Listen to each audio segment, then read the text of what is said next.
kembali lagi dengan channel Ayas Trioka. Gimana nih kabarnya? Insya Allah, Ayas akan lebih rajin lagi nih upload videonya. Oleh karena itu, jangan lupa subscribe, like, dan share konten ini jika kamu suka. Kali ini, Ayas akan mereview sebuah film yang dibintangi oleh Alu Arjun.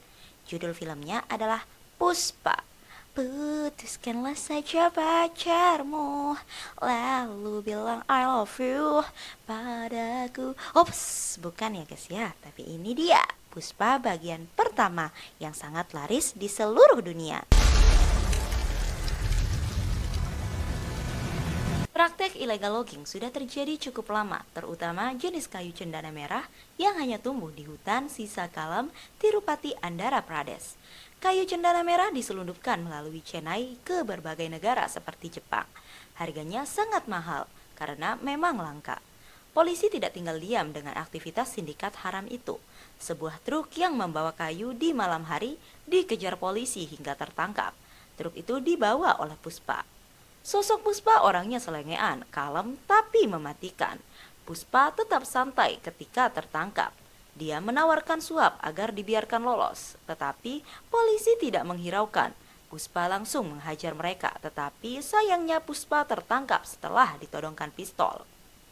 Namun dalam perjalanan ke kantor polisi, Puspa dilepas karena memberikan sesuatu kepada masing-masing polisi. Puspa selama ini dikenal sebagai pemuda miskin di Tirupati. Ibunya sampai berhutang untuk memenuhi kebutuhan ekonomi. Puspa hanya diam ketika ibunya ditagih rentenir bernama Reza. Cara Reza menagih hutang membuat Puspa malu karena banyak masyarakat yang melihatnya. Esoknya Puspa langsung melunasi semua hutang. Bergabung dalam sindikat kayu cendana merah yang membuatnya lebih cepat menghasilkan banyak uang.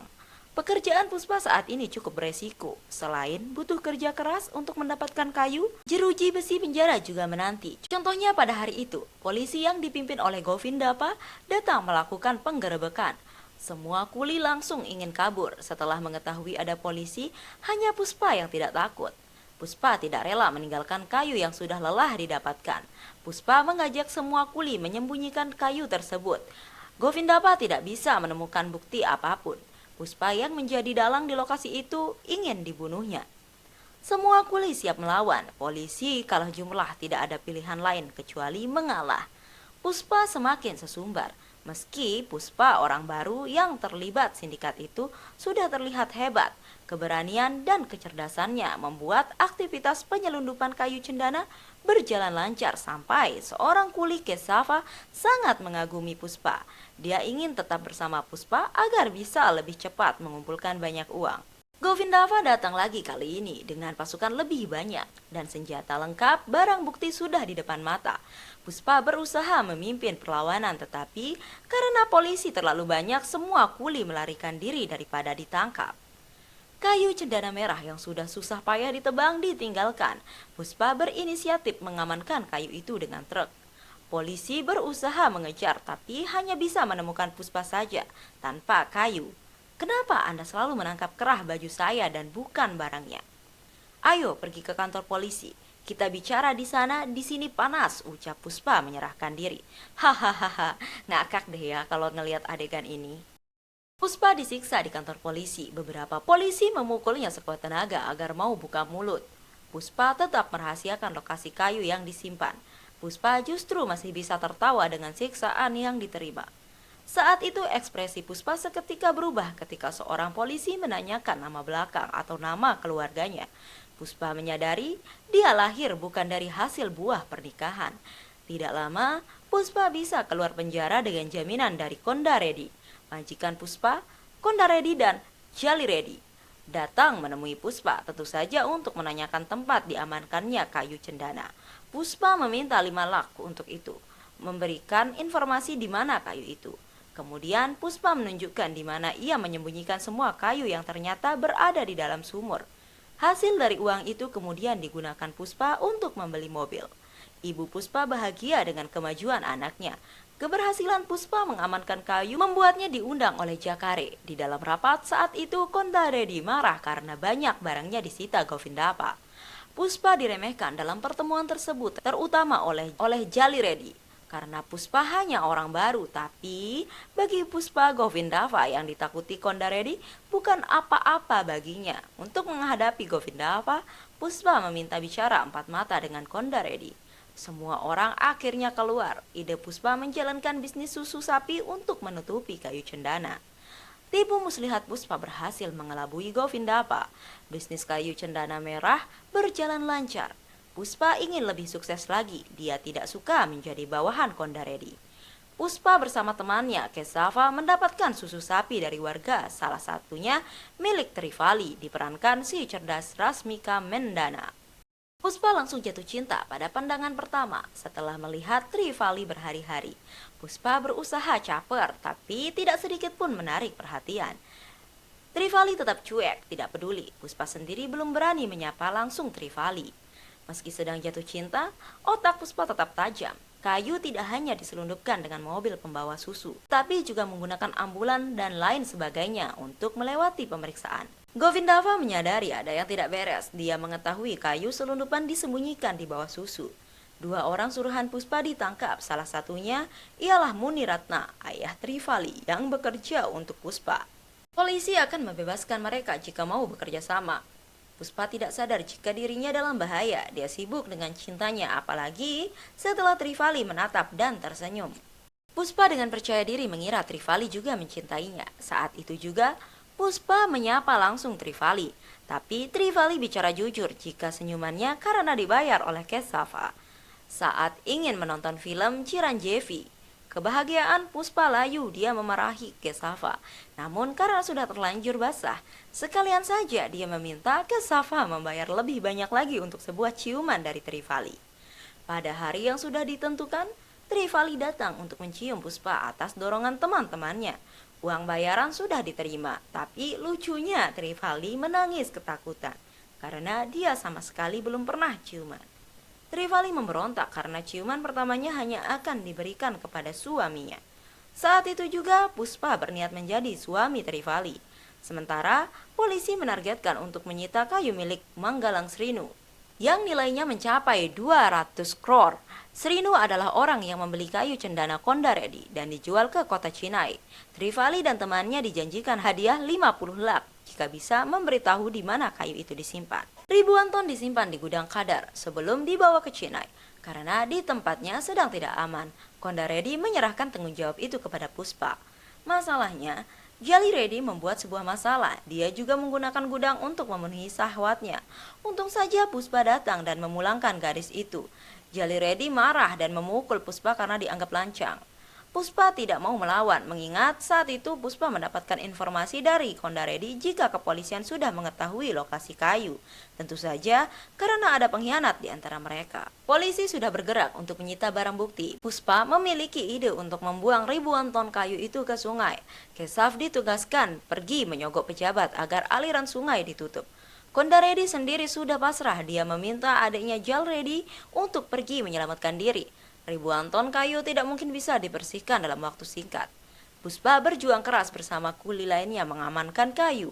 Ketika Govindava dan pasukannya tiba, Puspa sudah berhasil menghilangkan semua kayu. Puspa menang, Govindava tidak bisa berbuat apa-apa tanpa bukti. Puspa telah menjadi pahlawan nyata bagi bisnis Manggalang Srindu. Dia diundang ke pesta. Aktris cantik Samantha menjadi penghibur di sana menghidupkan suasana. Puspa sangat bahagia malam itu, tapi dia mendengar obrolan jika Srinu menjual kayu cendana merah dengan harga tinggi di Chennai. Hal itu langsung dibicarakan dengan Kondaredi. Srinu menipu kita, bodohnya kita dibayar 25 lak per ton, sedangkan dia menjualnya seharga 2 crore per ton. Kita bekerja dengan sangat keras, dia hanya duduk saja menikmati hasil. Kita harus tanya dia soal ini, ungkap Puspa. Kondaredi juga sejak lama curiga dengan Srinu, tetapi dia tidak punya nyali untuk bersuara atau melawan.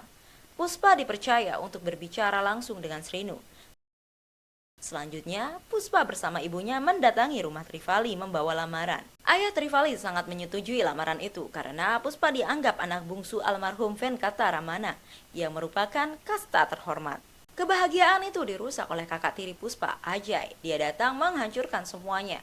Puspa disebut bukan bagian dari keluarga Ramana. Ibu Puspa juga dihina. Puspa benar-benar dipermalukan. Dia sangat marah tapi ibunya meminta untuk tetap diam. Lamaran itu pun gagal karena keluarga Trivali tidak menyetujui pernikahan dengan orang yang tidak jelas kastanya. Hinaan semakin menyakitkan. Puspa dianggap belum tentu darah daging kasta Ramana. Bisa saja ibu Puspa sudah tidur dengan pria lain. Puspa menjadi tidak tahan, dia mengamuk dan menghajar kakak tirinya itu. Ibunya berusaha meraih hingga terjatuh dan terluka. Keluarganya sudah sangat keterlaluan. Sejak kecil, Puspa dilarang menggunakan nama ayahnya sendiri karena Venkatarama tidak pernah menikahi ibu Puspa. Ibu Puspa sama sekali tidak dianggap, bahkan ketika ayahnya meninggal, dia tidak diizinkan melihat wajahnya. Semua pemberian dari ayah Puspa juga dirampas oleh kakak tirinya.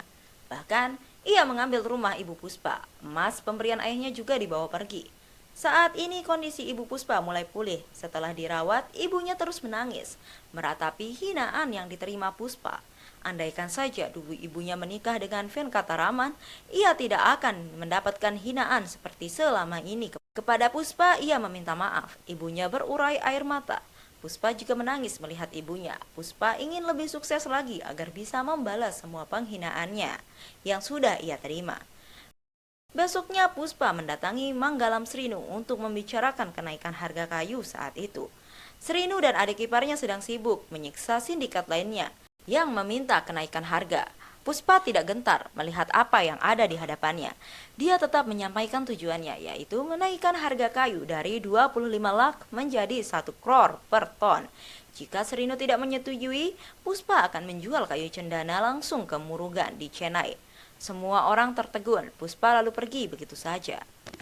Puspa meminjam HP untuk menelpon Murugan. Kami tidak ingin menjual barang ke Manggalam lagi. Kami berencana menjualnya ke Anda, ucap Puspa di telepon. Anak buah Srinu langsung menyerang Puspa. Tapi Puspa bukan sekedar modal nekat, dia kuat. Anak buah Srinu disikat Puspa. Menghadapi banyak orang, Puspa memporak-porandakan rumah Srinu lalu pergi lagi dengan santai. Di kantornya, Puspa kemudian menemui Murugan. Awalnya Murugan enggan berurusan dengan Puspa karena tidak ingin ada masalah. Tetapi setelah melihat kayu cendana merah yang dibawa Puspa, Murugan menjadi sangat bersemangat. Kedatangan Puspa ke Murugan tanpa sepengetahuan Srinu. Kondaredi tidak setuju jika harus berbisnis menentang Srinu, tetapi setelah mengetahui Murugan akan membeli kayu dengan harga 1,5 crore per ton, Kondaredi mendukung langkah Puspa. Sementara itu, Jalredi menemukan pengkhianat di kelompoknya yang menjadi informan polisi. Jalredi menembak salah satunya, sedangkan Murni Ratnam, ayah Trivali, dihajar. Murni Ratnam mengaku hilaf, dia berkhianat karena butuh uang untuk pernikahan anaknya. Jalredi meminta anak Murni Ratnam, Trivali, datang ketika itu. Trivali tiba, Jalredi langsung terbuai dengan kecantikan Trivali. Apabila Trivali ingin ayahnya tetap hidup, maka malam nanti harus datang melayani nafsu bejatnya. Trivali hanya bisa menangis, dia tidak tahu harus berbuat apa. Trivali kemudian mendatangi Puspa, dia menceritakan ancaman Jalredi. Tapi Puspa tidak peduli, ayah Trivali adalah pengkhianat, sudah layak dibunuh. Trivali dan keluarganya juga telah menolak lamaran Puspa hanya karena kasta. Trivali lalu berbicara jujur jika sejak awal dia sudah mencintai Puspa. Tetapi tetap saja Puspa tidak berubah. Pikiran Puspa tidak mau bisnisnya hancur jika ikut campur. Tiba-tiba Trivali memeluk Puspa. Trivali datang untuk memberikan ciuman pertama kepada pria yang dicintainya.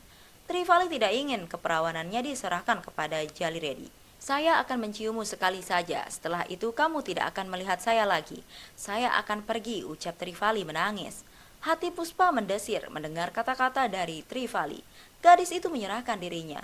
Puspa langsung menemui Jalredi bersamanya. Dan tanpa bicara, Puspa menghajar Jalredi.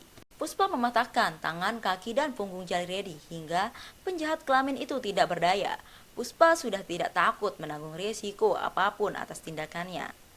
Kondaredi sangat murka, adiknya terbaring tidak berdaya. Meski Jalredi tidak menyebutkan pelakunya, Kondaredi tahu jika Trivali adalah gadis yang semalam datang menemui Jalredi. Kondaredi mendatangi Puspa, tapi hanya mengajaknya untuk mengambil uang pembayaran kayu. Tidak menaruh curiga apapun, padahal saat membicarakan soal pemukulan Jalredi, Kondaredi telah mendengar semuanya. Setelah uang pembayaran diambil, Kondaredi membawa Puspa ke tengah hutan. Kemudian, kepala Puspa ditutup dan dihajar. Puspa disiksa, tangannya diikat. Dalam situasi seperti itu, Puspa masih saja bisa tertawa. Kondaredi akan menembak dan mengubur tubuh Puspa, tapi kebetulan sekali anak buah Srinu datang. Kondaredi ditembak hingga mati. Pertempuran dua kubu terjadi. Puspa berusaha melarikan diri dengan kepala masih tertutup dan tangan terikat. Puspa memang luar biasa, dia masih bisa bertarung dengan cukup baik. Ikatannya pun akhirnya lepas. Bukannya pergi, Puspa justru kembali menemui musuh. Dia menyelamatkan Jali Reddy, memfasilitasi pertemuan kedua kubu agar bisa berdamai di hadapan polisi. Menyalahkan bukan dari di atas tragedi yang terjadi. Andaikan saja barang tidak dijual ke Murugan Seruni, tidak akan ada perselisihan. Puspa kemudian menunjukkan uang hasil penjualan ke Murugan. Harga yang diberikan Murugan sebesar 1,5 crore per ton, sementara Srinu sejak lama memberikan cuma 50 lak. Harga yang sangat jauh berbeda. Menurut Puspa, menjual kayu cendana merah seharusnya bisa memberikan keuntungan yang jauh lebih besar. Kayu itu hanya ada di Tirupati. Barang langka, orang-orang seharusnya mengantri dan bersaing untuk bisa mendapatkan kayu. Kita berikan saja kesempatan sekali saja. Saya akan membuat keuntungan yang belum pernah kita lihat, ujar Puspa kepada Amira. Kubu Manggala Srinu tidak setuju tetapi memutuskan untuk memberikan kepercayaan kepada Puspa. Diangkat sebagai pemimpin sindikat, ambisi Puspa menjadi pemimpin dan memerintah terwujud. Puspa beranjak menjadi semakin besar, dia yang dulu kulit miskin sudah naik ke puncak. Tanda kehormatan bisnis di bawah kendalinya, yang telah mampu memberikan keuntungan yang sangat besar. 6 bulan berlalu. Puspa sudah ditakuti oleh Manggala Srinu, yang kini bukan siapa-siapa. Jalaredi juga naik derajat menjadi menteri. Istri Srinu masih menyimpan dendam kepada Puspa karena adiknya dibunuh, tapi suaminya tidak bisa diandalkan. Sementara Puspa semakin bahagia, dia akan segera menikah dengan Trivali. Tidak ada yang bisa mengganggu kejayaannya. Govindapa bahkan mengundurkan diri karena merasa gagal, dia tidak mampu melawan kehebatan Puspa. Inspektur Polisi Banwar Singse Kawat datang bertugas di wilayah Puspa. Banwar Kawat adalah polisi bengis dan tanpa perasaan. Nyawa penjahat tidak ada harganya. Puspa menemui inspektur polisi baru itu. Tidak ada rasa hormat yang ditunjukkan kepada polisi-polisi itu. Puspa berbicara seperti kepada temannya dan mengundang sekawan untuk menghadiri pernikahannya. Puspa juga memberikan uang. Itu adalah komisi agar bisnisnya tidak diganggu. Polisi itu hanya diam tanpa bicara. Uang di dalam tas dikeluarkan dan dihitung. Nilai uang dianggap kurang. Saya Kawat mulai banyak mengoceh. Giliran Puspa yang terdiam, lalu tiba-tiba Puspa diborgol. Puspa sama sekali tidak menyangka jika inspektur baru itu akan mempermalukannya. Masalahnya, latar belakang keluarga Puspa yang tidak jelas juga diungkit. Puspa harus menyadari bahwa dirinya bukan siapa-siapa. Saya Kawat sesumbar dengan mudah mampu menggagalkan pernikahan Puspa, atau Puspa bisa dibiarkan menikah dulu lalu ditangkap, sehingga tidak sempat mengambil istrinya. Puspa menjadi sangat marah, tetapi dia berusaha tenang. Saya Kawat juga menggertak akan tangan Puspa. Semua perlakuan itu disaksikan oleh anak buah Puspa. Borgol tangan Puspa kemudian dilepas dengan syarat semua aktivitas bisnis harus seizin Saya Kawat. Puspa selama ini angkuh sombong tidak tertandingi kini sudah memiliki lawan sepadan. Entah apa yang sebenarnya dirasakan Puspa. Dia begitu patuh kepada Bahan Warsing, apapun yang diperintahkan selalu diikuti. Keduanya menjadi akrab dan sahabatan. Malam pernikahan Puspa dan seringkali tiba Puspa justru pergi dan mabuk-mabukan bersama Saya Kawat. Puspa kembali mengungkit hinaan yang pernah diterima dulu. Nada bicara Puspa seperti menahan amarah yang membuncah. Puspa menangis mengingat hinaan itu. Ternyata Puspa hanya pura-pura tunduk kepada sekawan. Puspa mulai melakukan hal gila. Dia menembak tangannya sendiri. Tangan itulah yang sempat ingin ditembak Banu Hashim. Darah yang keluar adalah darah keturunan Venkatraman. Puspa sama sekali tidak takut dengan pistol. Saya Kawat ketakutan melihat kegilaan Puspa. Apakah kamu tahu kenapa Puspa diam hari itu? Itu karena ibu saya yang sangat ingin melihat saya menikah. Tetapi sekarang saya tidak perlu tahan lagi, ucap Puspa. Puspa menodongkan senjata ke Saya Kawat. Polisi itu diminta melepas baju dan celananya jika tetap ingin hidup. Saya Kawat yang tidak berdaya dan hanya bisa nurut. Puspa tidak sedang main-main, dia sedang balas dendam atas penghinaan yang pernah diterima. Puspa kemudian membuang bajunya juga. Jika saya berjalan seperti ini tanpa baju, orang-orang akan tetap memanggil saya Puspa. Tetapi, jika kamu seperti ini tanpa seragam polisi, anjing maupun tidak akan mengenalimu, ujar Puspa. Dendam Puspa sudah terbalaskan, hatinya puas dan pergi untuk menikahi istrinya, Trivali. Puspa tidak malu dilihat tanpa baju, dia tetap dihormati sebagai Puspa. Oke guys, sampai di sini reviewnya ya. Next ceritanya ada di film Puspa 2. Kalian nonton sendiri aja lah ya, capek banget Ayas ngomong. Mau review film yang gak banyak tokohnya aja lah, pusing lidah Ayas belibet dari tadi sampai hitung. satu lak itu berapa rupiah ya, satu keluar itu berapa rupiah ya, ternyata banyak. Kapan ya kita sugih ya? Makanya guys, jangan lupa subscribe channel kecil Nan Imut ini biar ayah semakin semangat buat videonya. Dadah, assalamualaikum.